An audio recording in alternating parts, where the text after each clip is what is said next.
President Donald Trump is meeting today with the president of Mexico. They are discussing the USMCA trade deal that replaced NAFTA. And the president once again urged schools to reopen as the White House coronavirus task force went before cameras to update the nation on the disease. White House correspondent Owen Jensen reports. Owen?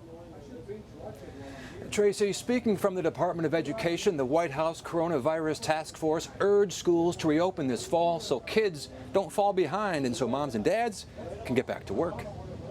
The White House coronavirus task force lays out the latest numbers. At this point, we have tested more than 39 million Americans.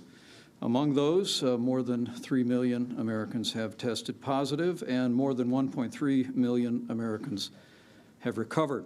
The most tragic number? Sadly, more than 133,000 Americans have lost their lives, and our sympathies are with all of the impacted families. The virus is currently pummeling Sunbelt states, Florida, Texas. Arizona does have 3 counties that we're tracking very closely. Obviously, you know, the largest one being Phoenix and Maricopa County. One ICU doctor in Florida had the illness himself. It really upsets me when everybody says it's just old people and it's not a big deal. I had a mom and grandmother drive themselves into my hospital, and only one drove home.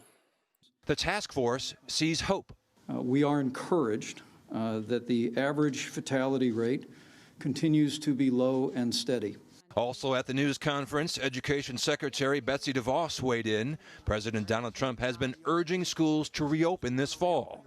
Secretary DeVos says some schools failed to provide adequate learning for their students this past spring. Things like this cannot happen again in the fall. It would fail America's students, and it would fail taxpayers who pay high taxes for their education. Meanwhile, this afternoon, Mexico's President Andrés Manuel López Obrador signing a joint declaration of friendship and cooperation with President Trump. A dinner set for tonight. And finally tonight, the White House says cooperation between the U.S. and Mexico has allowed for trade to continue along the southern border despite the pandemic. Tracy? White House correspondent Owen Jensen reporting tonight. Thank you, Owen.